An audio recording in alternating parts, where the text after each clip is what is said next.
Ah.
बोल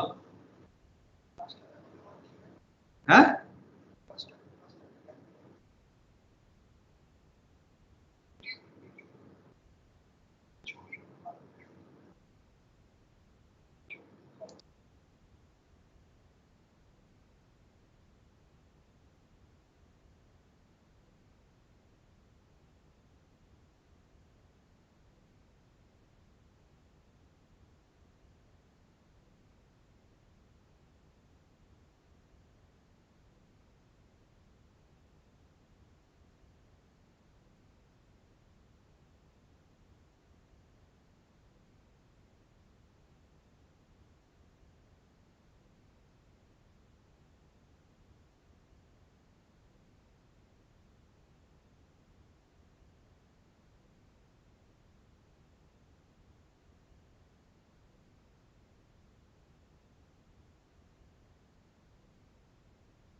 fan চলছে প্রিয়দর্শিদা?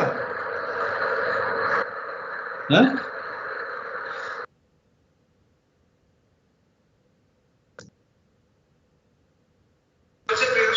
না না না না, আমার ফ্যান চলছে না। একটা আওয়াজ আসছে।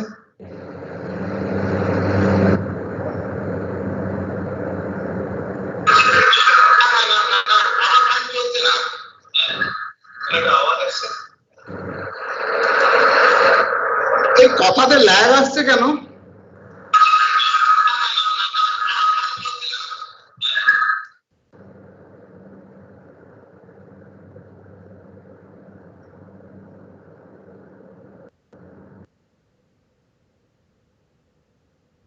একটু কথা বলে দেখে না তো ল্যাগ আসছে কিনা।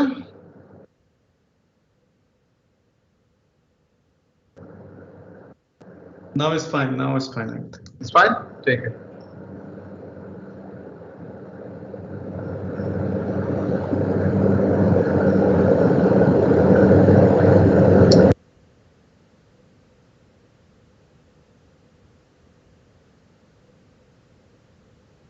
So, am I audible though? Am I audible? Yes, yes. Let's check.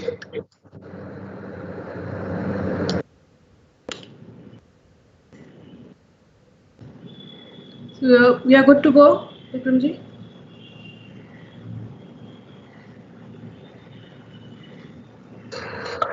Yes, you can start.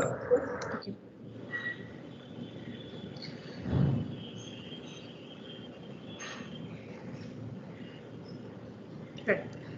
So good morning, everyone, and welcome to our next session of Science Setu seminar. Now, this seminar is being organized to commemorate 75 years of Indian independence. And this is a part of Azadi Ka Amrit Utsav, which is an initiative of the Government of India to celebrate our glorious history and our achievements over the past 75 years.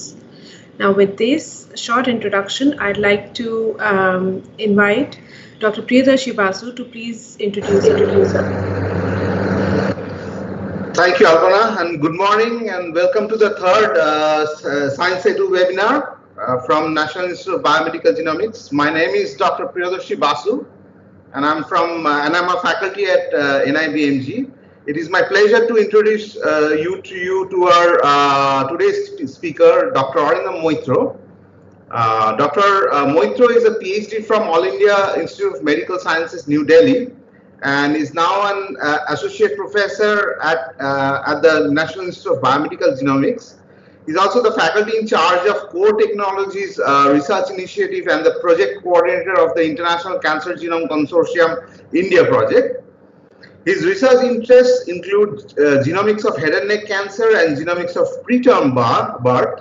He's a recipient of the Grand Challenge India funding for development of method to predict adverse pregnancy outcomes using clinical genomics and proteomic markers of maternal stress. He is also a key member of the SARS-CoV-2 genome sequencing initiatives of the Government of India. He has many international publications with over 1900 citations to his credit. Thank you. Arindam? Thank you, Priyadarshi. Thank you for introducing me so graciously. Today, this is a wonderful opportunity to share with you what we do in the some aspects of what we do in the National Institute of Biomedical Genomics, which is a research organization of Government of India, and each one of us working in this place are driven by one passion, which is understanding the genomics of human health and disease. And we take various aspects of these human diseases and understand what are the underlying genomics that contribute to these diseases, which helps us come out with important information with which these diseases and health of the individuals can be managed. So without further ado, let me share my slides.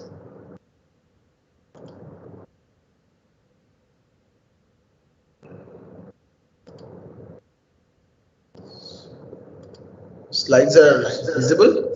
Yes. They are changing. Yes. Yes. Fantastic. Thank you. So as we know that we all are coded by the human genome. The human genome is about 3.3 billion base pairs and consists of about 20,000 genes that are coded in this 3.3 billion base pairs. A vast majority of it doesn't code for any gene, but only a small fraction of it codes for these 20,000 genes, which does not take away the fact that even the now we are trying appreciating that even the non-coding regions of the genome are also an important player in many aspects of how this genome functions. Now, between any one of us, of course, I mean, much of what I'm saying is now cliche.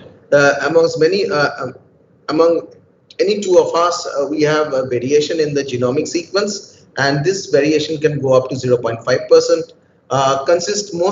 Variations consist mostly of single nucleotide polymorphisms, which means these are single base changes, which are a few million in number, at which we have a difference in the sequence. We also have variations in other kind of manifestations of this variation in the genome in terms of what are known as structural variations, where there are alterations in a larger stretch of the genome, which can be translocated or fused with another part of the genome. Or there are changes like copy number variations, which are like a certain region of the genome is duplicated and multiplicated in certain individuals and maybe deleted in others. So all these makes us consist of this 0.5% variation, which individualizes the genome of each of us. Now, why do so this is the nuclear genome, and this is 3.3 billion base pairs. But this is not the only genome which makes us what we are, which makes me what I am, and which makes you what you are. The other genomes consist of a smaller genome, a smaller brother or sister of this human genome. It's only 16.6 kilobases, which is 16.6 thousand bases. And this is a circular genome, and it is present in multiple copies. Unlike the nuclear genome, this is present in multiple copies within every cell that we harbor, and this is called the mitochondria. So the genome, each mitochondria has genome within themselves, multiple copies of the genome, and there are multiple copies of mitochondria. So what the mitochondrial genome lacks by size, which is like only 16.6 kb compared to 3.3 billion bases of the nuclear genome, it makes up by in complexity by having multiple copies of this genome within the cell.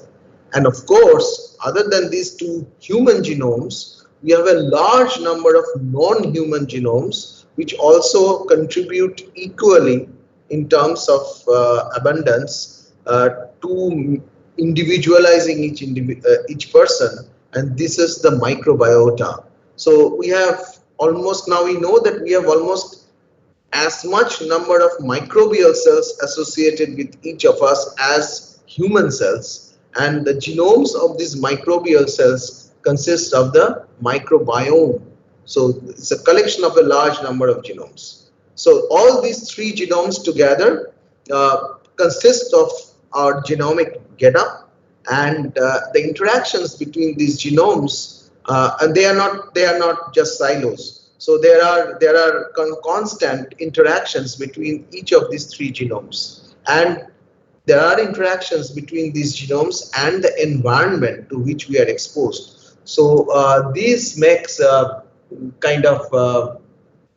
this makes these interactions between the genomes and the genomes with the environment and the variations within the genomes. So these kind of information or this kind of complexity plays a very important role in how a human being functions, how a human being lives, and so the risk for various human diseases, there is a large contribution of these interactions and changes that I am talking about.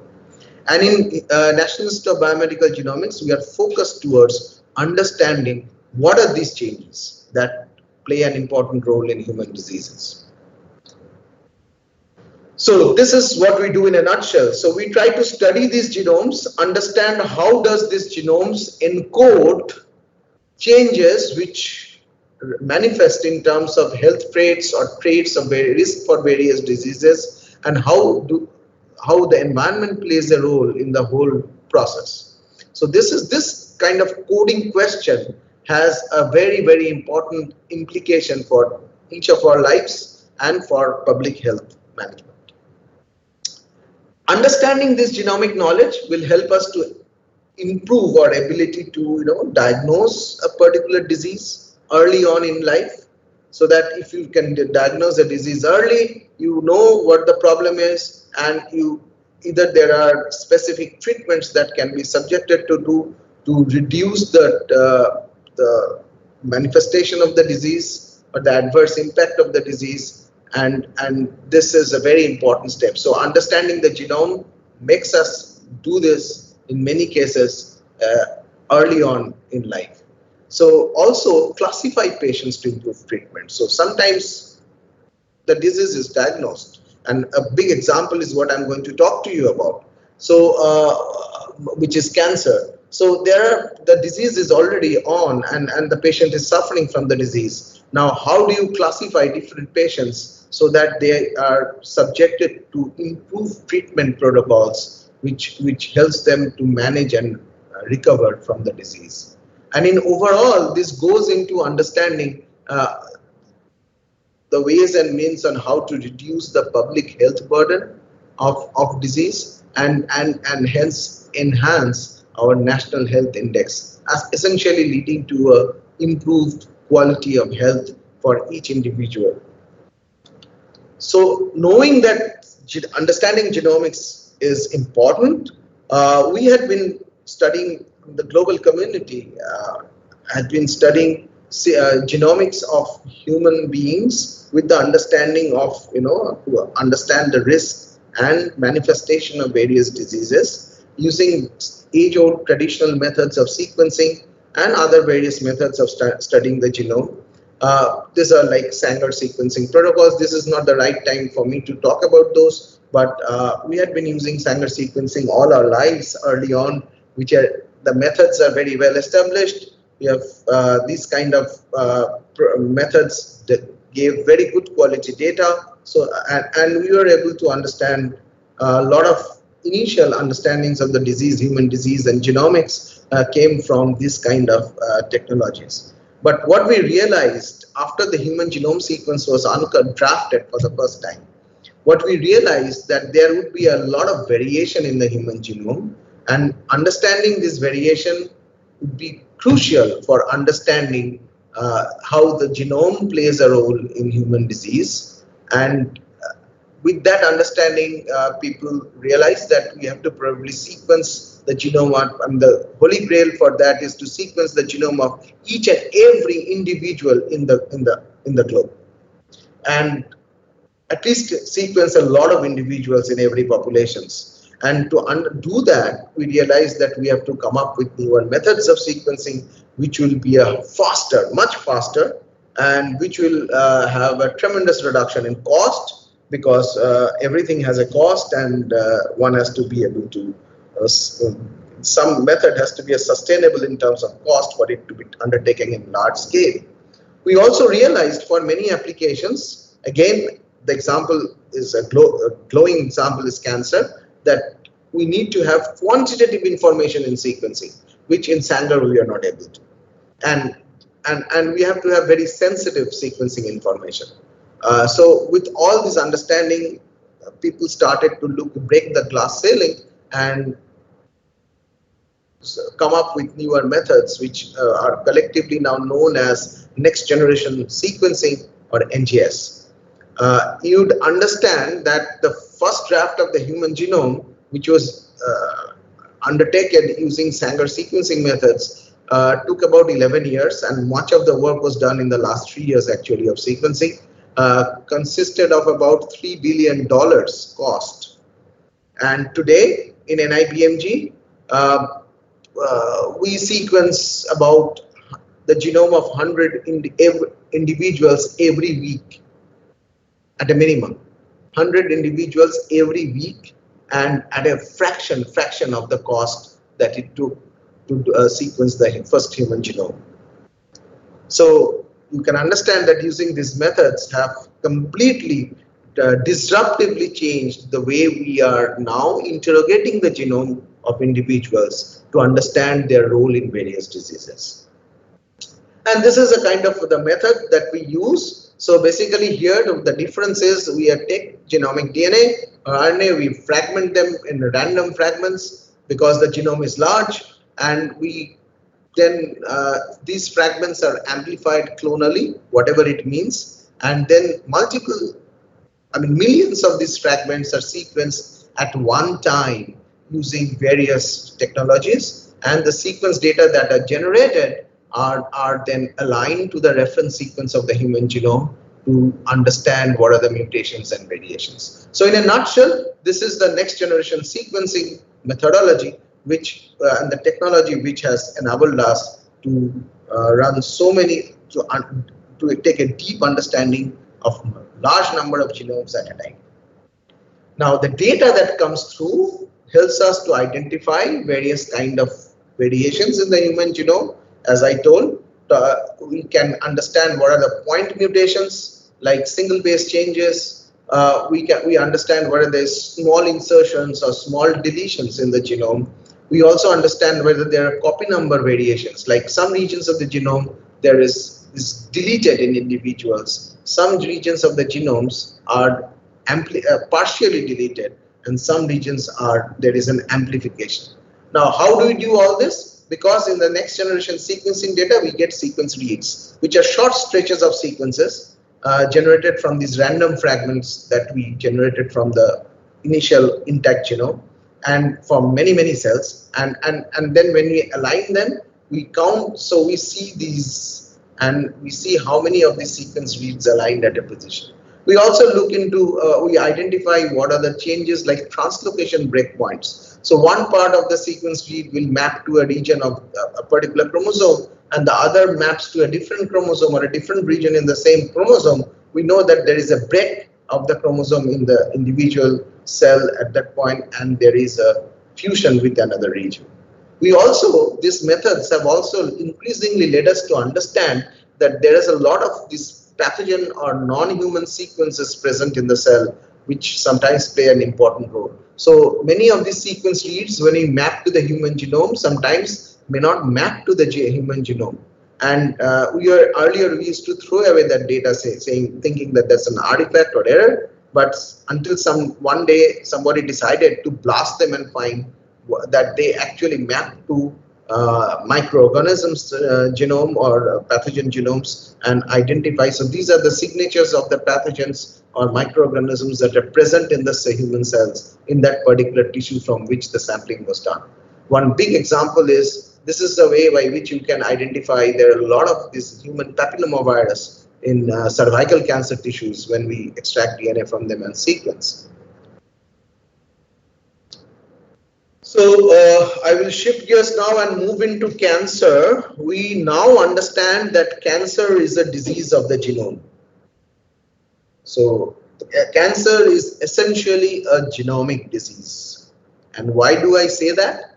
Because we understand now that in the journey of the cancer cell, it starts from the fertilized egg, and from there in gestation and infancy, the cell goes through many rounds of mitosis. And during these many rounds, each round of mitosis, there is a replication of the genome. And during the process of replication, there are errors which come in. And these errors are hardwired into the genome once they come in a particular cell, because then subsequently the progeny cells will continue to carry those errors, which are like basically mutations. Now, most of these mutations, fortunately, are selection neutral. That means they do not confer any selection advantage to the cell which harbors that, and hence they are like they are passive. They are passively carried forth from one generation of the cell once they appear to the subsequent generation and so forth, until a point where there are a mutation might come up which which results in a minor selection advantage of the cell. That means the cell that harbors that mutation has a little more, fit and can replicate a little faster. And there are many examples of these winners of these minor competitions in our bodies, because many of us carry moles, and these moles are examples of these minor winners of this competition. And then sometimes the mutation can again confer a larger selection advantage, which results in a growth of a tumor. Many times it's a benign tumor, thankfully, and hence, although the tumor grows, because the mutations have resulted in a larger number of replication of the cell, but there is no invasion of the tissue. So it's a benign tumor. Until a point when a particular mutation that comes up by sheer chance that results in alteration of the property functioning of a gene, which is crucial for replication and maintenance of the cell, and results in a tremendous selection advantage. So the cell starts replicating in fast, in an uncontrolled fashion, and invades surrounding tissue, which is like the early invasive cancer. And once that happens, there is no looking back. It's a self-fueling mechanism that faster the cells replicate during this mutation, more errors come in and more mutations get introduced until the progresses. The cancer progresses into late invasive cancer, and until treatment is given, and then there is a different kind of response that happens. So basically, the changes in the genome initiates cancer and results in progression of the tumor. So that's why cancer is a genomic disease.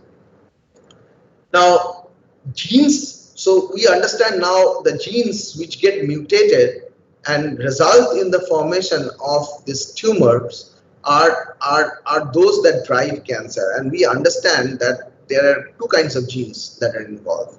So just like an example of a car or an automobile, it runs on fuel and it runs on brakes. So it is controlled by brakes. So one is, if you press the accelerator, you will pump in more fuel or gas, and the car will run faster. If there is something where you are coming up against a wall or another vehicle, you need to apply brakes so that the car stops and there is no accident. Now, there are two kinds of genes in the human body. One are the proto-oncogenes, which are like these genes. When they get activated, they result in kind of constitutively on pumping of fuel into the car, which means the car will start traveling at a very uncontrolled, fast manner. The other kind of genes which are altered, they are like they are originally like they're called the tumor suppressor genes. They are the brakes, and the mutations happen to inactivate these tumor suppressor genes, so that what happens is the brakes don't work, and so the car is traveling at a fast pace, and you have no means of stopping the car when there is some obstacle coming up. So either way, you have an uncontrolled movement and results in accident. And exactly the same thing happens with the cancer cell. Until 2006, we had been sequencing cancer genes, and we had been having some understanding of these genes until after 2006, when these newer technologies of sequencing came up as the next generation sequencing, and now we know that we had been missing out on most of the story. So now we know that it's a completely different world of cancer genomics, and actually where this knowledge has resulted in a tremendous change in the way we now diagnose, way we treat and manage cancer. As I said, if I go back, that we talked about this, many of these mutations that happen, which are like selection neutral. They keep on being carried from generation of the cell to the next generation without having any role in the cell's proliferation. These are more like passengers in a bus. Just the passengers have no control on how fast the bus will go, where the bus will stop, and so these mutations are called as passenger mutations. They are the vast majority of the mutations, fortunately, are passenger mutations. Until there is one mutation, like there's one individual in the bus who actually controls the bus, and that's the driver.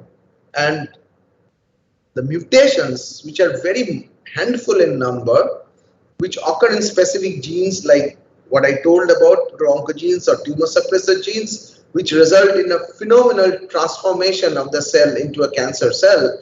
These are, just true to its term, are known as driver mutations, and the gene that they reside in or alter the property are called as driver genes. These are present in, fortunately, a minority of the mutations are these are driver mutations and present in about 2000 plus genes. Now, we know that 10% of our mutations are germline mutations. So some of these mutations may be present and inherited in families, but fortunate. So you see some families have a very recurrent, every generation you find multiple people suffer from cancer. And these are cases where these driver, some of the one copy at least of the driver mutation is inherited, and these are called as hereditary cancer. And these are only 10% of the total cancer cases. The vast majority of the cancer cases are sporadic, which means they are caused by these somatic mutations. All these mutations I'm talking about are somatic because these mutations happen in the lifetime of the individual as the cells underwent mitosis. And these 90% of the cancers are caused by acquiring of these mutations, somatic mutations during the lifetime of the individual.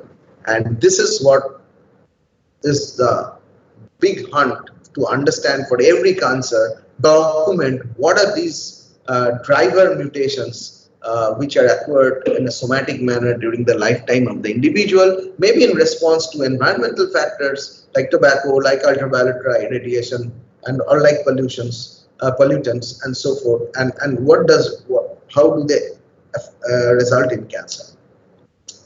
So going into a little bit more, if you see that that's what I told you. In sporadic cancer, what happens is, for every gene you have two copies, right? We have two copies of the genome. One we inherit from the father and the other we inherit from the mother. And they actually, so there may be, we inherit only one copy, one mutation in only one copy of the genome. But the other copy is functional, and hence for most of the tumor suppression mutations, the individual does not manifest cancer until during the lifetime of the individual, he or she acquires a second copy of the mutation, and now that results in cancer. Or maybe if the individual inherits both copies from both the parents, then also form cancer. This is like hereditary cancer. Now, sporadic cancer, it's a sequential event. So the cancer will not happen until both the copies are mutated for that particular gene. So, and that results in prolonged exposure to the external or environmental factors that we are talking about, like tobacco, like ultraviolet radiation, like maybe different kinds of food. So, which are known in some cancer cases, which are known that they result in a mutation in these lesions in the genome, and both the copies are mutated and cancer forms. So, but how have we now understood how these cancer mutations? So, what has led us to understanding them in such a different manner than what we are doing earlier? Understand that when you take a biopsy of the tissue, there is a mixture of cells. There are different kinds of cells, and in the different kind of cells, there are normal cells, there are cancer cells, and cancer cells, multiple kinds of cancer cells, each of them having different kind of mutations. When we are using Sanger sequencing, we are actually looking at, data comes out in peaks like this, and so many times it's very difficult to, you would miss out on the mutations which are present in a handful of the cancer cells when the biopsy was taken, because it was masked by the normal cells, and hence we could not detect. But now using so in a typical case, if this is like the main peak refers to reference allele, and the smaller peak refers to the somatic mutation that might be associated with the cancer. If this peak height goes down, then it will be like baseline noise and I would not be able to detect. And that's how we are missing out in the past decades, most of the mutations. Now in next generation sequencing, you have a sequence read. And at position here, the reference allele is A and the mutated allele is T. You have reads which either have A or have T in them. And you have many such reads at that position. So I can now count how many reads have A and how many reads have T, and from there I can make an quantitative assessment on whether there is a true mutation or not, and what is the frequency or fraction of the cells which harbor this mutation. So essentially, this simple approach, this ability of next generation sequencing to do quantitative sequencing has resulted in understanding of the human disease, of the somatic alterations in many kinds of cancer. And we have, so what we do in cancer genomics is we take the tumor sample from the individual patient and we extract DNA and sequence the whole genome of that individual, and then after aligning the reads to the reference human sequence, we identify what are the mutations. Now the point is, from the tissue, when we look at these mutations have somatic mutations as well as germline variations. Also the mutations which are in germline ones are those that are inherited from the parents. Now I want to identify specifically somatic changes. So for that, what we do is we also take a reference tissue from the individual. For most solid tumors, that is blood, where we do not expect these somatic alterations associated with the cancer to happen. And we also do the same sequencing from the DNA from the blood. And we compare and find, so the mutations which are only present in this particular tissue but not present in the blood are the somatic mutations. And amongst these somatic mutations, we start hunting for what are the driver mutations and driver genes present.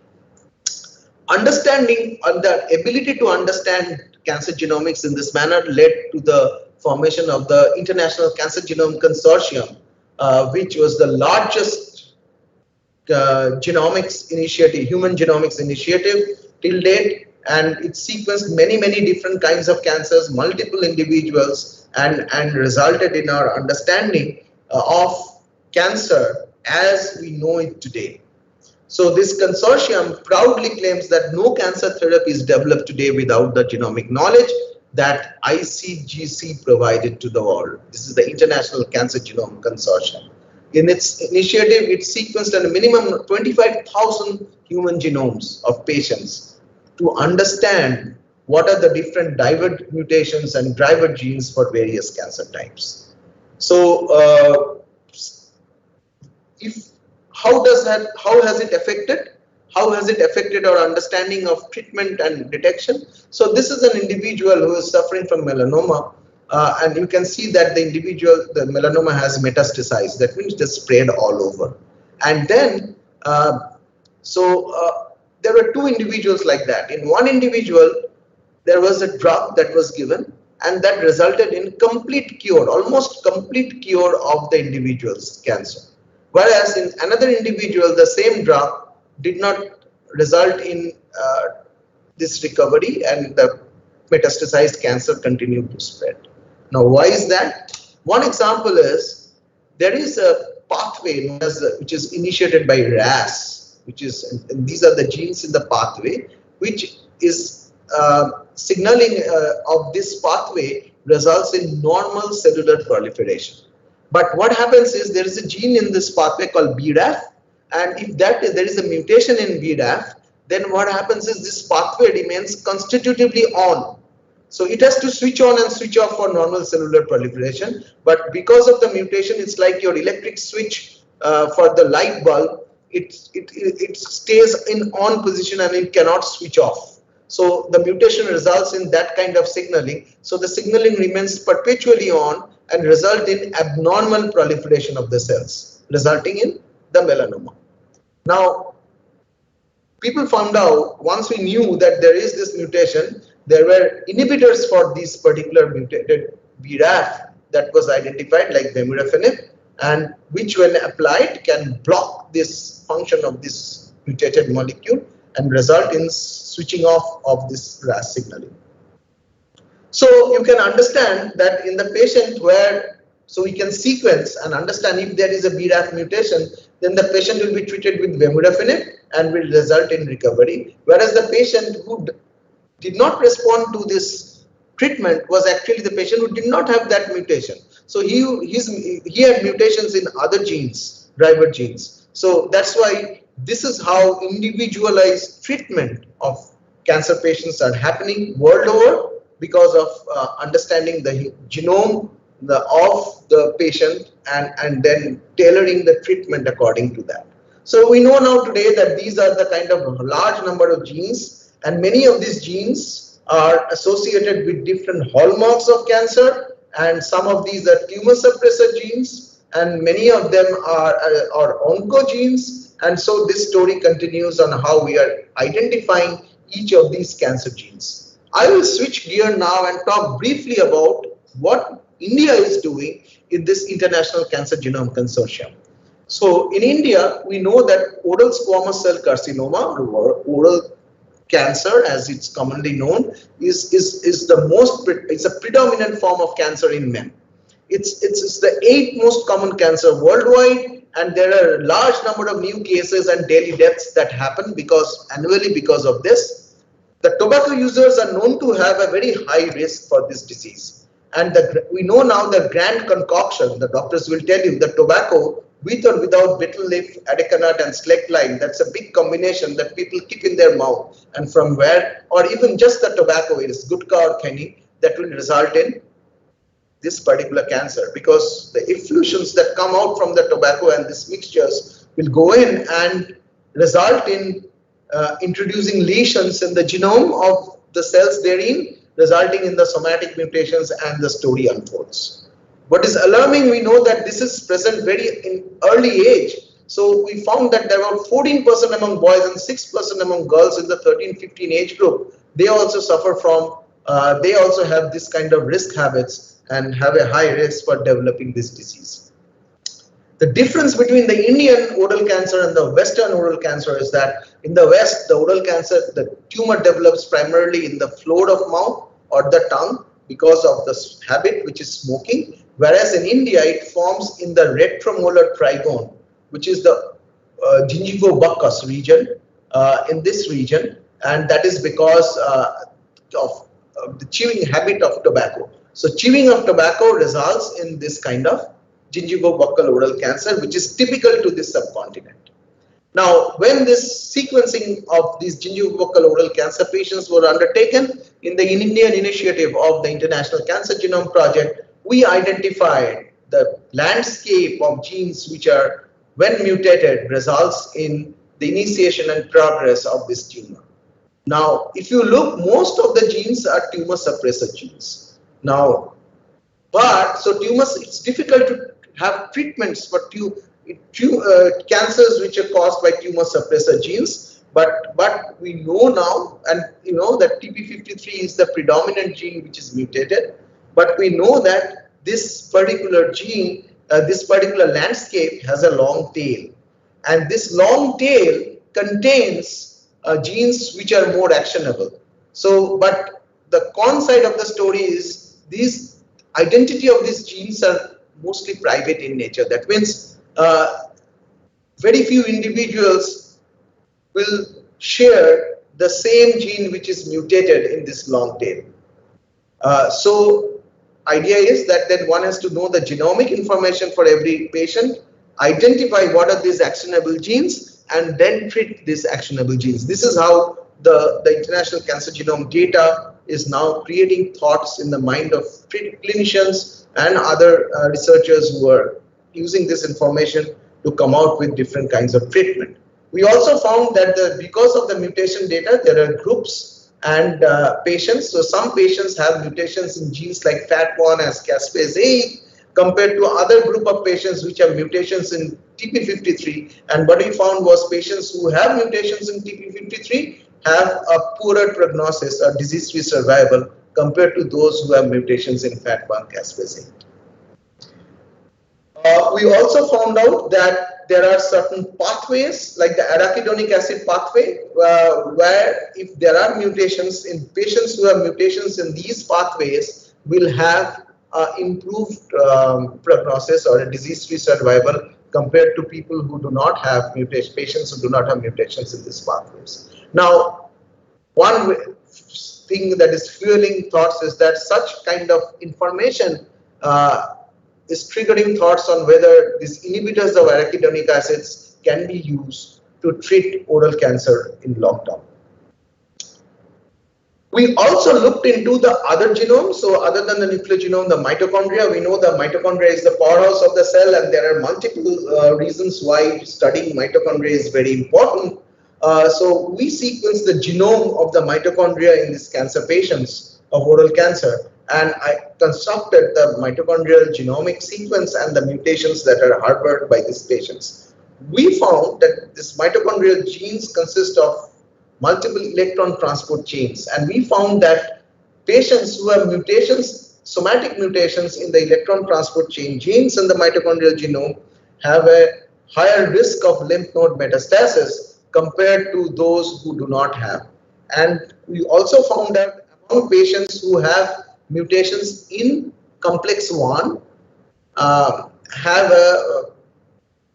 a higher risk of lymph node metastasis. Now, lymph node metastasis is a kind of where the tumor is metastasized to the nearby lymph nodes, and hence it's a poor prognosis. So patients who have somatic mutations in electron transport chain 1, complex 1, will have higher risk of lymph node metastasis compared to patients who do not have mutations in who have mutations in electron transport chain complex 3, 4, and 5.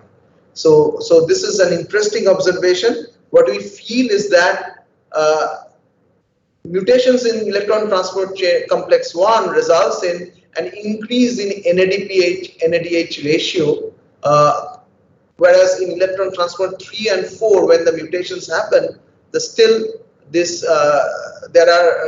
here what happens is it doesn't function accordingly, and this results in increased active expression of P10. Now, when the P10 is present, the P10 inhibits AKT. There is another downstream gene, and we also found that when we looked at the transcriptomic data of these individuals, that downstream to this AKT, so patients who harbor these electron transport chain mutations also have a higher expression of genes downstream to this AKT, which means this might be the path mechanism by which this whole thing is working. I think I have covered a lot, but before I stop, I will give you a glimpse of what we are working on right now, which is absolutely the cutting edge of cancer genomics in the world today. So, but to talk about that, I need to talk about food, because by this time we will start getting hungry. So I'm giving an example that we have given a choice of having either fruit salad or a fruit smoothie. The difference, of course, lies in the fact that the fruit salad and fruit smoothie both have similar information. So depending on what fruits I make to make these salad and smoothie, they will have a particular kind of taste. Whereas in the smoothie, we will not be able to identify which of the fruits that I used to make the smoothie had what kind of taste. But in the fruit salad, because I can differentiate between the pieces of fruits, I can actually identify which fruit tastes in what manner and how is it different from the other fruit pieces. So exactly this paradigm we are started to use in human genomics, where we understand now that when we are sampling, biopsies or sampling tissues, we are taking large number of cells, but this large number of cells themselves have, each of these cells in this multitude are unique in their own way, the way they express the genes, way they harbor mutations. And so sequencing of bulk tissues can average out or mask this individual nature of each of these cells, just like the fruit salad and the fruit smoothie. And we are started to understand this using sequencing. So you use sequencer as the next generation microscope of this century to understand each of how these cells behave in a unique manner. So this is like this is a single cell suspension of a tumor sample, and they look like this. So you have separated out in individual cells, and then what we do is we extract the RNA from individual cells in the collection, but in a manner in droplets, such that all the RNA that comes from particular cells carry we add a barcode, and that is different for the RNA that comes from other cells. So if I have a few million cells in my tissue, each of these million of cells will, the RNA from each of them will carry a different barcode, and when I sequence them, I will use this barcode information to understand which of the transcripts came from which cell. Now, and then that's why I can deconvolute the sequencing data to what the individual expression data or the sequence information came from individual cells. So what we have done now is for oral cancer, which is our focus of our cancer genomics work in primary cancer in an IBMG that we work on. We understand that tumors are complex ecosystems. They consist of diverse kind of cells, and different cells are involved in different kind of different activities in the tumor ecosystem. And to understand that, we have started,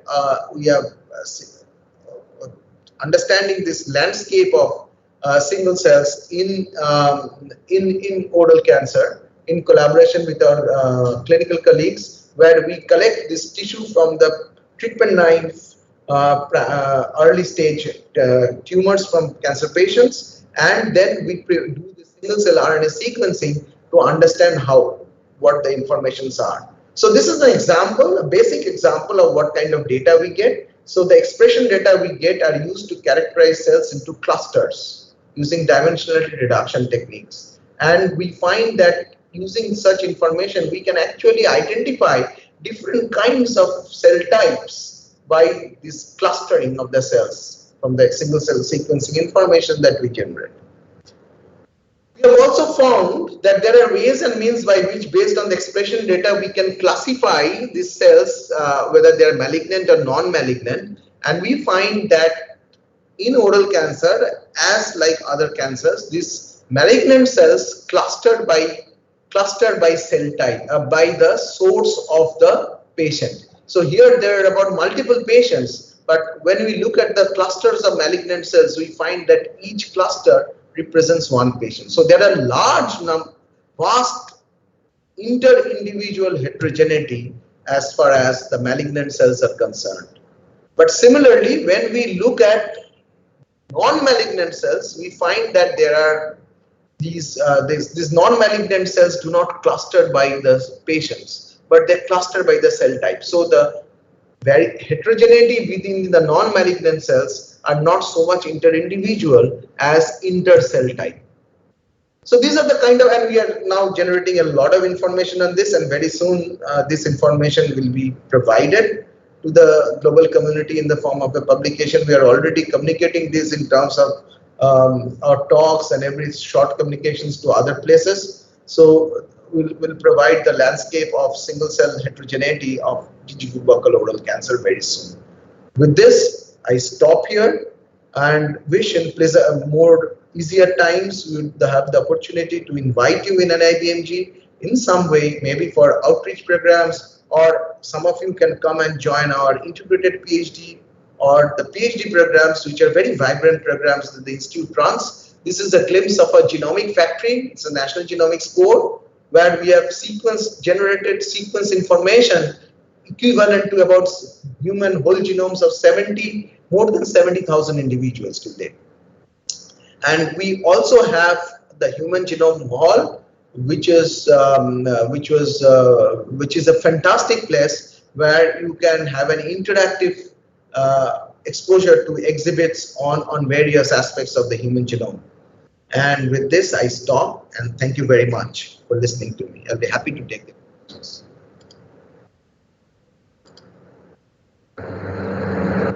Thank you, Dr. Moitra. If there are any questions, please go ahead. Alpana will communicate those to Dr. Moitra. Yeah. So thank you for a very informative talk. So there is one question from Jagdish, and he wants to know why mutations pathogenicity changes based on ethnicity. Why mutations pathogenicity Changes based on the ethnicity of the individual. Not really. A particular mutation will have the same impact on the gene function. So, for example, if the mutation results in inactivation of a tumor suppressor gene like TP53, then what will happen, no matter what is the ethnicity of the individual, that TP53 will stop functioning if the individual harbors that mutation. Similarly, if you talk of a proto-oncogene like RAS or some other gene, so what happens is if a particular mutation activates oncogene, that it will continue to activate the oncogene if they are present in different people with different ethnicities. So in that aspect, the ethnicity is not important. But the ethnicity, or you want to say population specific effects, are important in other aspects, because these somatic mutations come up against a backdrop of germline mutations. And germline mutations vary between different kinds of populations. So there would be these interactions between the mutations will have some population specific effect. I hope I have tried to answer. Yes, yes. Thank you. So there's another question from Saranya Anandan, and he wants to know, do you think we need to focus on mutations in mitochondrial genome also for any type of cancer diagnosis? Will it improve diagnosis? Diagnosis is a difficult ball game. I mean, it's a different ball game. So what we have seen so far is what is our understanding, at least with oral cancer, and that probably is true for most cancer types, is the mitochondrial genomic mutations are not that important for initiation of the tumor. The initiation of the tumor, and I didn't show that data, we have done some downstream analysis. The initiation of the tumor is not driven mostly by mitochondrial mutations. It's driven by nuclear mutations in the nuclear genome. But the way the tumor progresses, so as you understand, as the switch is on, so there are a large number of replications of the cell, and as more replications happen, more mitochondrial replications happen, and more mutations start getting acquired by the mitochondria. And in the backdrop of these somatic nuclear mutations which initiated the tumor, the mitochondrial somatic mutations start playing a role on how the disease progresses. One example, we showed that how the mitochondrial differences in mitochondrial mutations result in different risk for lymph node metastasis of the tumor.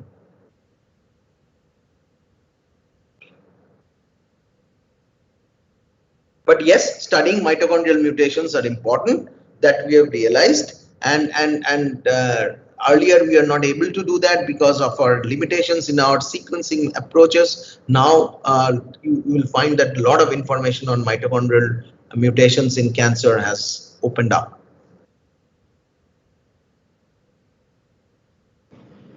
Thank you. At the moment, there are no other questions. We can maybe wait for a minute or two and see Sure. if there are, if the attendees want to ask something else as well. So you all can type in your questions in the chat box, and they will be addressed.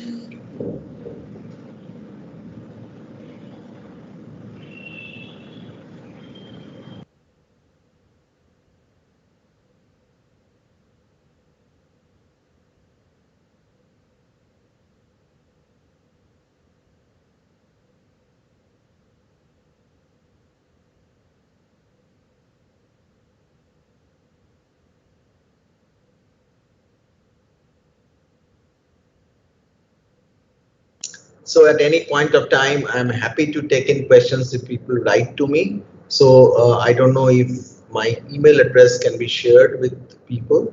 I will get it shared, and so people can also later on write to me, and be happy to take questions therein as well in that mode. And yes, the email address is on the slide which is being displayed at the moment. Perfect. So please feel free to write if you have any other burning questions. I don't think there are any more questions. So Okay.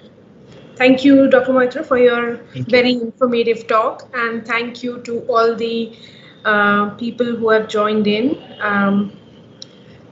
Oh, there is one. Okay. So the question is, for actionable mutations, does germline and somatic classification play any role? Yes, it does, but then mostly you understand when we are talking of cancer today, we are focusing on somatic mutations because the individual was not born with the cancer, right? During the lifetime of the individual, the cancer developed. So no matter what germline mutations the individual inherited, the somatic mutations that the individual accrued during the rounds of mitosis during the lifetime, those have resulted in the final progress of the cancer. So identifying those somatic mutations, identifying which genes they result in, and hoping that one of the genes at least would be an actionable gene, and then finding what is that drug that can be used for acting on that altered gene function. So this is the way genomics is fueling or catalyzing cancer treatment today, by and large. So yes, I would say the somatic mutations are what we are interested in identify. Thank you. Now, there are no questions at the moment, so I think we'll stop here, and thank you, Dr. Moitra, for your talk, and to the attendees who have joined in. Please feel free to mail us if you have any other questions, and we will try to get back to you. We look forward to the next Science Setu seminar that we organize, and for all of you to join in at that point. So thank you, and stay safe. Thank you. Thank you.